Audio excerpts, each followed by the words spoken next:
c'est chaud au Nigeria. C'est chaud au Nigeria. Parce que le Parlement nigérien, ils ne sont pas d'accord.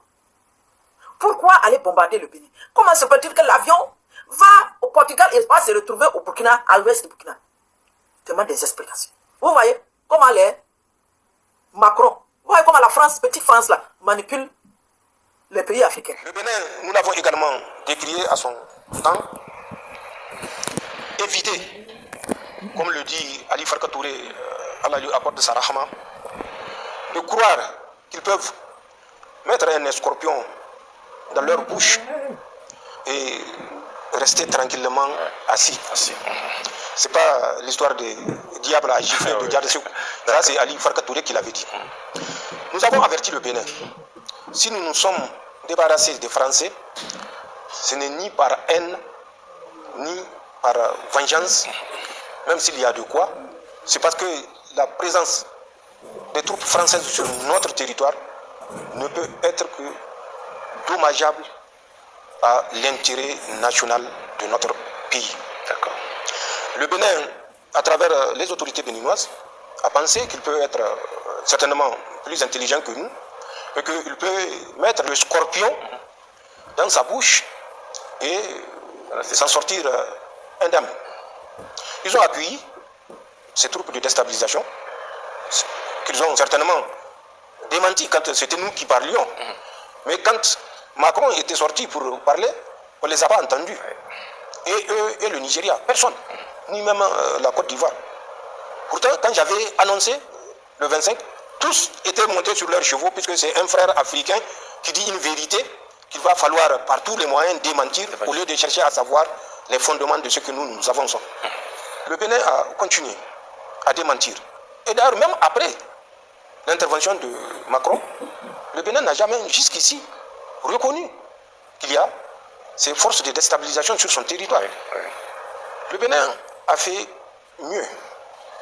Il a continué à collaborer et renforcer sa coopération. Ça, c'est la décision d'un État souverain. Mais quand on pose un acte, on assume les conséquences de l'acte qu'on pose. Nous avions averti le Bénin bénéficiant d'un contrat de non-agression entre eux et les supplétifs, les troupes auxiliaires néocolonialistes, qui courait jusqu'au 31 décembre de l'année 2024. Quand ce contrat qui avait cours était venu à date, ayant expiré le 31 décembre, vous avez suivi, les attaques ont repris le 8 janvier 2025 de cette année au Bénin, avec d'abord 36 militaires béninois sacrifiés. Par la suite, d'autres attaques ont suivi. Attaques suite auxquelles le Bénin, ou particulièrement Patrice Talon, nous a accusés d'être laxistes vis-à-vis de ces terroristes. Que c'est des terroristes que nous laissons passer, comme à travers un passoire, pour aller les attaquer. Que c'est les États de la Confédération qui sont incapables. Ça, ce sont ses propres termes. Les attaques se sont multipliées, avec la plus dramatique, où au grand jour, le jeu des Français était apparu. C'est du matériel d'un bataillon qui ont été mis sur la position d'un petit peloton. Un peloton à peine une cinquantaine d'hommes. C'est du matériel de plus de 400 hommes qui ont été retrouvés sur ces positions-là. Ne serait-ce que ce que eux, les terroristes, ont montré comme ce qu'ils appellent butin après l'attaque dans le nord Bénin. Puisque après cette attaque, le Bénin s'est totalement retiré et des États de l'AES qui laissent le boulevard, c'est devenu le Bénin qui laisse le territoire entre les mains de ces terroristes. Mais c'était un jeu de compensation, car comme je l'ai dit, quand les Béninois s'étaient retirés avec le motif, entre parenthèses, de s'offrir une profondeur stratégique, c'est-à-dire une profondeur qui permettra de voir l'ennemi venir, de le traiter jusqu'à son dernier retranchement, alors que ce retranchement-là, c'est un retranchement que nous-mêmes nous lui avons accordé à travers les conseils éclairés, bien sûr, de celui qu'on connaît. Donc, c'est ce qui se passe. Et c'est ça le motif du redéploiement de 350 combattants de ISWAP dans le nord Bénin, qui sont présentement dans le nord Bénin et qui occupent toutes les positions abandonnées par le nord Bénin avec le fallacieux prétexte de s'offrir une profondeur stratégique. Mais il ne faut pas abuser et utiliser les termes comme des perroquets. Pour qu'un pays puisse s'offrir une profondeur stratégique, il faut que ce pays-là soit capable de s'assurer physiquement cette profondeur stratégique. Les Français qui sont les maîtres de ces Béninois, ou en tout cas de talons, que les Béninois m'en excusent, les Français n'ont pas de profondeur stratégique. Remontons à la Deuxième Guerre mondiale, juste la Deuxième Guerre mondiale. En combien de jours les troupes allemandes ont marché sur Paris, à travers les Ardennes, la fameuse ligne Maginot? Les Français n'ont pas de profondeur stratégique. La profondeur stratégique ne peut pas être conseillée dans le cas précis du Bénin. Bénin. Il faut que les gens se réveillent. Il faut qu'ils écoutent ce que nous disons. Il faut qu'ils agissent en conséquence. Nous n'avons rien contre le Bénin. Nous n'aurons rien contre le Bénin parce que nous savons que nous formons un seul peuple. Si Patrice Talon pense que en sacrifiant des Béninois, il peut s'offrir un troisième mandat, c'est son choix.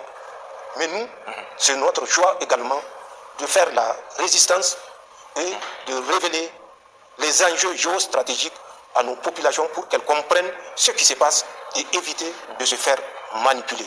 C'est ça la situation qui se passe au Bénin. Et c'est ça qui est regrettable par rapport à ce qui se passe au Bénin. Puisque au Bénin, comme au Niger, comme au Burkina, comme au Mali, c'est les forces de défense et de sécurité qui ne sont pas tombées du ciel, qui sont des fils de la nation, qui meurent. C'est des populations innocentes qui sont tuées chaque jour. Et c'est pourquoi nous appelons ces pays africains qui sont encore aveugles de se réveiller. Il est temps de se réveiller. Il est temps de mettre fin à cette collaboration servile, comme les appelait son Excellence Ibrahim Traoré, les esclaves du salon. Ils doivent libérer le salon. Leur séjour prolongé dans le salon ne peut que nuire à leur pays. Il faut qu'on arrête ça. Nous avons la capacité de l'arrêter, qu'elle soit intellectuelle, humaine ou matérielle. Nous avons toutes les ressources. Parce que le Nigeria refuse qu'il y ait des armées sur son territoire pour l'aider à lutter contre les groupes terroristes. Mais pourquoi il le fait alors sur le Bénin? Voilà, l'affaire du Bénin est loin d'être terminée.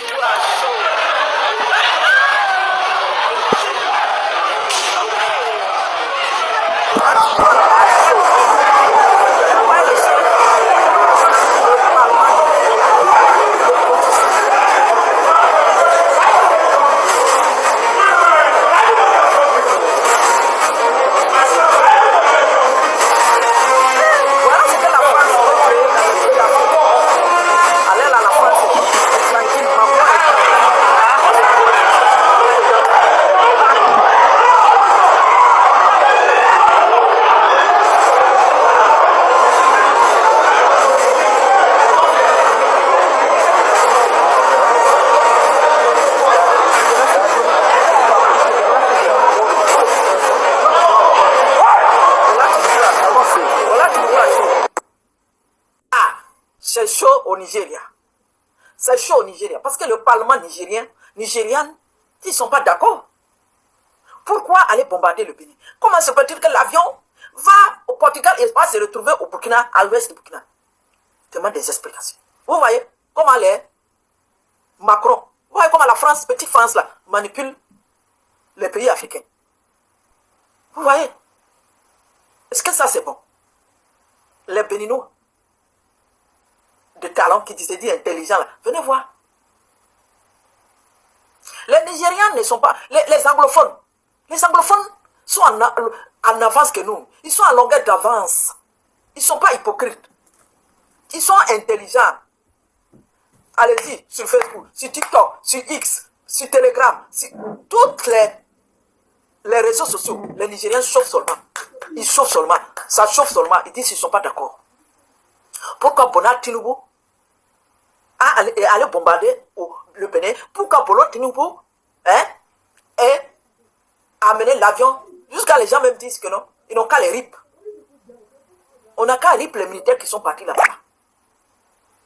Il y a d'autres qui disent IBO de venir prendre Bola Tinubu, ajouter.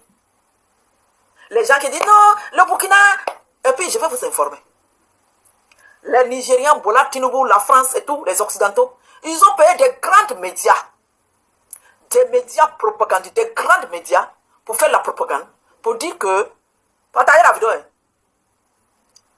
Les médias vont dire que non. L'avion nigérian a été libéré par le gouvernement Brabé. Les militaires ont été libérés. Pourtant, c'est faux. C'est de la propagande.